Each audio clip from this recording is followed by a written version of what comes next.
Bonjour et bienvenue à notre discussion d'aujourd'hui. On plonge dans un sujet pas mal chaud au Québec, le projet de loi 31 sur le logement. Il vient d'être adopté, puis ça brossait pas mal. L'idée, c'est de répondre à la crise du logement, mais ça fait réagir. Absolument. On se passe sur une analyse qui essaie de décortiquer tout ça. D'un côté, on a le gouvernement, la CAQ, qui dit vouloir rétablir l'équilibre. Oui, puis stimuler la construction, c'est ça leur grand cheval de bataille. Exact. Mais de l'autre côté, il y a beaucoup de critiques qui craignent que ça rende les choses pires pour les locataires. Alors regardons ça de plus près. L'objectif, c'est vraiment de comprendre les points clés de cette loi. Les arguments pour, les arguments contre, puis voir ce que ça veut dire concrètement là, pour les proprios puis pour les locataires au Québec. OK? Fait que le point de départ du gouvernement, c'est clair. Il n'y a pas assez de logements. Les taux d'inoccupation sont historiquement bas. Ça met une pression incroyable sur les prix.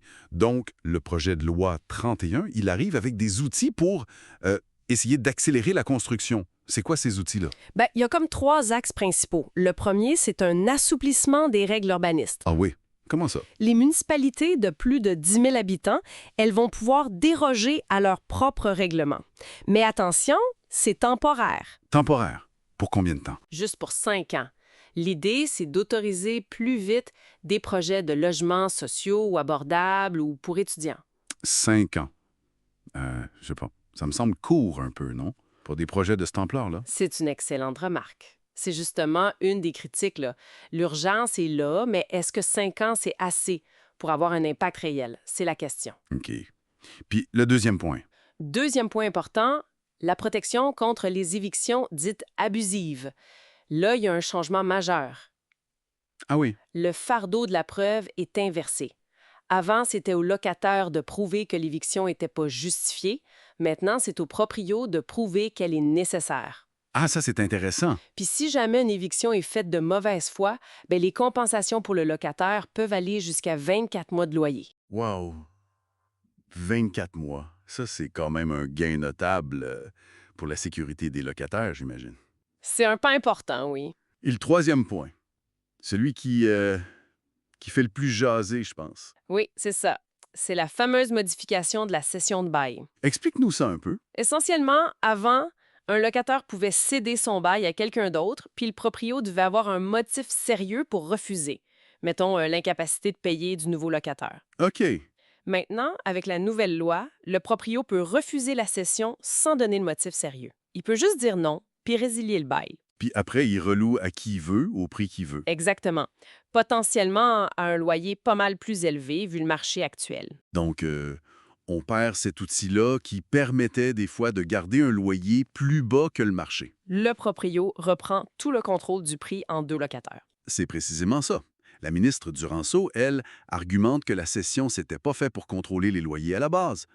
Puis que ce changement va encourager les proprios à rénover parce qu'ils auront plus peur que les loyers restent bloqués par des cessions. Oui, mais là, j'imagine que ça grince des dents du côté des locataires. Ah, ça, c'est sûr et certain. La grosse crainte, c'est que ça ouvre grand la porte à des hausses de loyers majeures quand quelqu'un quitte. Ce qui rendrait le logement encore moins abordable. Voilà. Puis ça risque de fragiliser qui? Surtout les gens qui déménagent plus souvent, les étudiants, les travailleurs temporaires, les familles avec des revenus plus modestes. Servent à construire du logement dit abordable, mais qui, dans les faits, reste trop cher pour les ménages qui en ont vraiment besoin. Ou qui soient construits n'importe où. C'est ça, loin des services, des transports en commun. On critique le manque de balises claires pour encadrer ça. Est-ce qu'on va vraiment construire du logement des qualités et bien situé? Il n'y a pas de garantie solide. Puis la question des aînés aussi, il me semble qu'il y avait quelque chose là-dessus. Effectivement.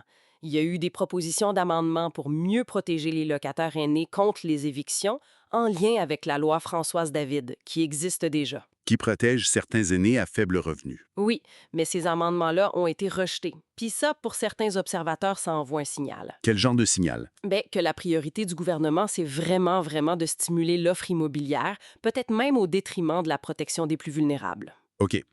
Fait que si on essaie de faire une synthèse rapide, le projet de loi 31, c'est une grosse tentative pour régler la pénurie en misant sur la construction. On donne plus de lousse aux municipalités, aux proprios. Mais en contrepartie, ça semble affaiblir certains droits des locataires. Puis le gros point sensible, c'est vraiment cette histoire de cession de bail. C'est un très bon résumé de la tension au cœur de la loi. C'est un pari là, que fait le gouvernement CAQ. Est-ce que juste stimuler l'offre, ça va suffire pour améliorer l'abordabilité pour tout le monde et assez vite? Puis les municipalités ont une grosse job sur les bras maintenant. Une énorme responsabilité avec ses nouveaux pouvoirs. Puis il faut pas oublier la contestation, là. Il y a une pétition de 35 000 signatures. On parle de recours légaux. Donc c'est loin d'être fini comme débat. Pantoute. Et au-delà de la technique, cette loi nous force à réfléchir collectivement, je pense. À quoi? Bien, à la place qu'on accorde au logement. Est-ce que c'est juste un marché qu'il faut stimuler ou est-ce que c'est d'abord et avant tout un droit fondamental qu'il faut protéger, surtout pour les personnes plus fragiles économiquement au Québec? C'est la grosse question qui reste.